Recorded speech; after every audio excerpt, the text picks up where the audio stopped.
Hi, everybody. Marina is here, your growth to scale strategist. And today we're going to talk about friction points, and how to eliminate them. So let's start by defining the term. What is a friction point? It's basically a variable or any type of touch point between the customer and your business that slows down them from the engagement, the completing of the transaction, or retention of that customer. So I'll give you a few examples and then I will elaborate about it. Friction point can be, let's say you're an online store and I'm your customer. I'm logging, I'm coming in, find your product, and I want to go and complete the purchase. From a moment I came to your website, every single point of, or every single click that I have to make or have to do in order to move from the stage of adding the item to the shopping cart until I complete the checkout and pay you the money and I get the confirmation email that the transaction was complete. Every single step of those things are friction points.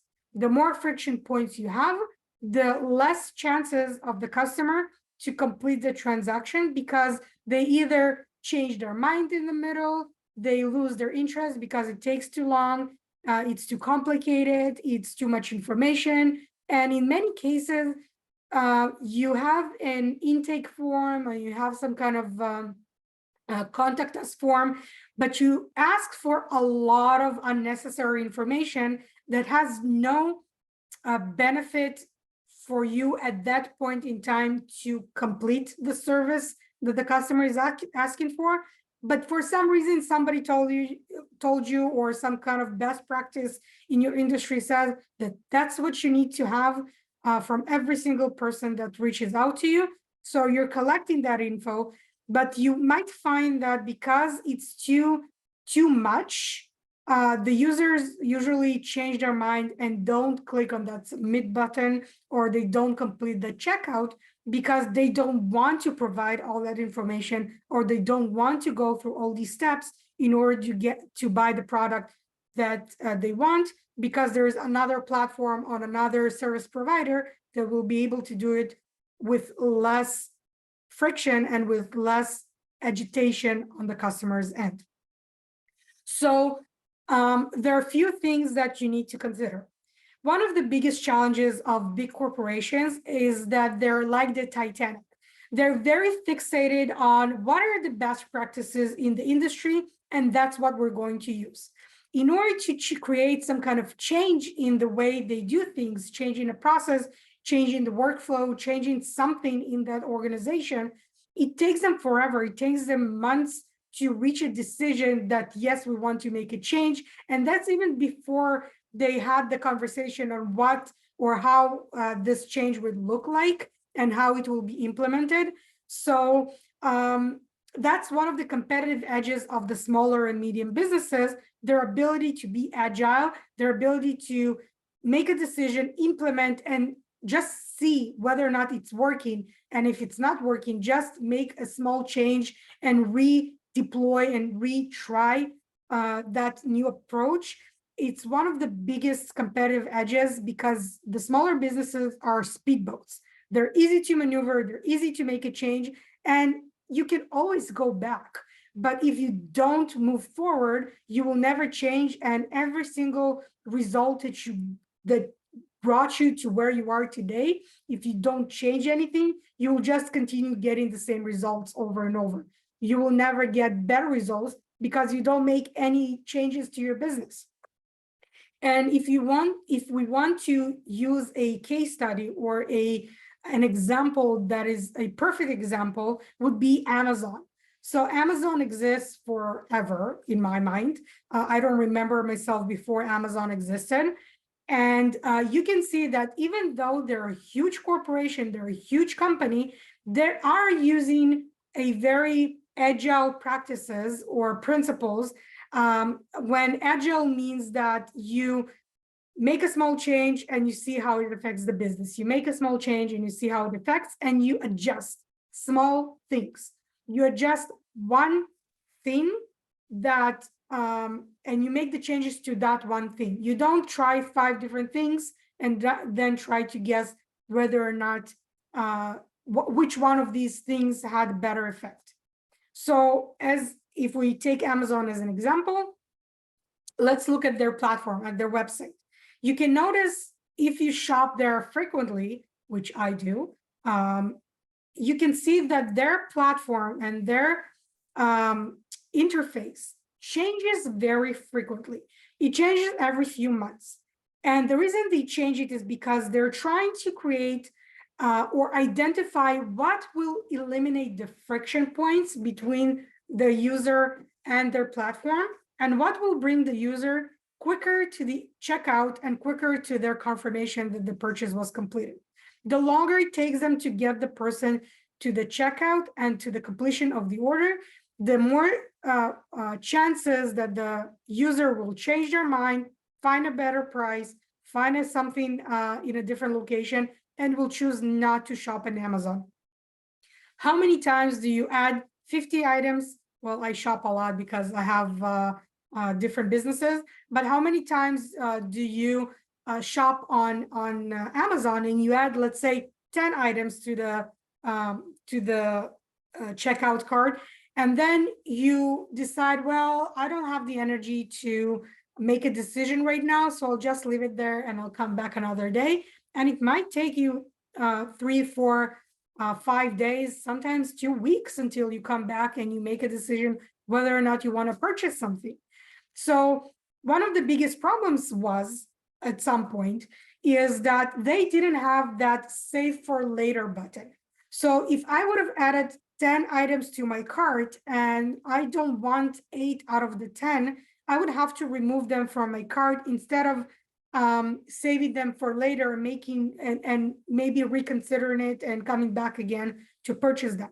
So what that would cause is that Amazon will lose sales because I didn't have the chance to save it anywhere. And if I wanted to go and buy that product at a later time, I would have to spend time on finding it again or saving it in a bookmark on my browser. So that added a friction point and reduced the chances to sell that product to me. So what they did is they added save for later button, and I use it all the time. Let's say I want to buy one specific item.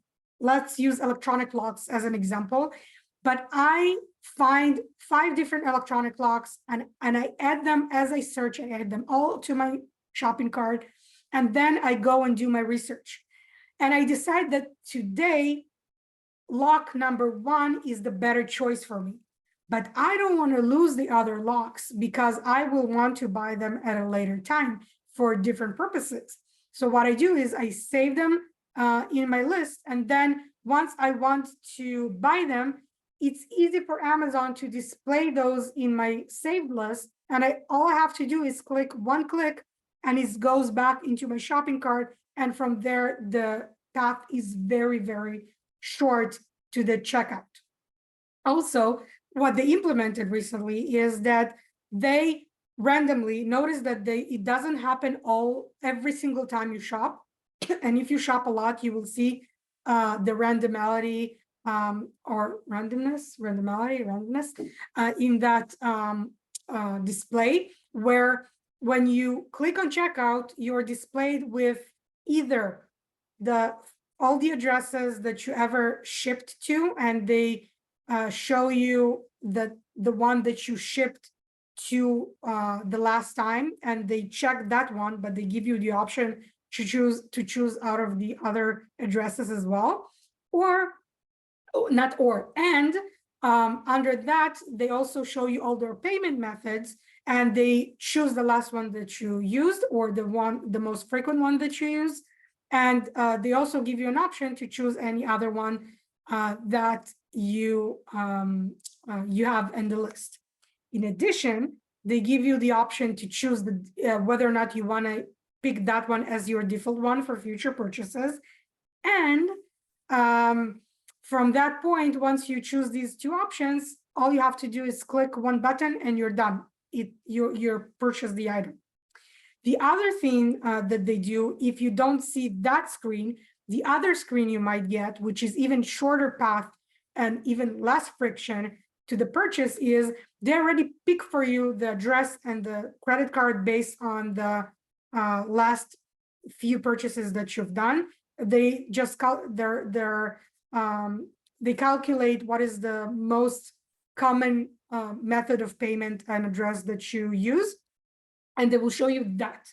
And unless you go and click on a link in order to change them, which you actually need to click on a physical link, they don't show you the options. All you have to do is click one button. So add to cart, checkout, confirm, complete. It's like 4 steps, when in the past it might have been more steps. So Amazon is a perfect example. They constantly change the way they present the checkout process to the customer. They change the location of the buttons. They change the process, the workflow, where they take the customer from point A to point Z. They change a lot of things, but they don't change them all at the same time. They make minor changes every few months, and they see how it affects the bottom line, how it affects their revenue and profits, how it affects the customer experience, and how it affects the conversion rate. So if the conversion rate goes up, they know that they did a good job, but they usually don't stop there.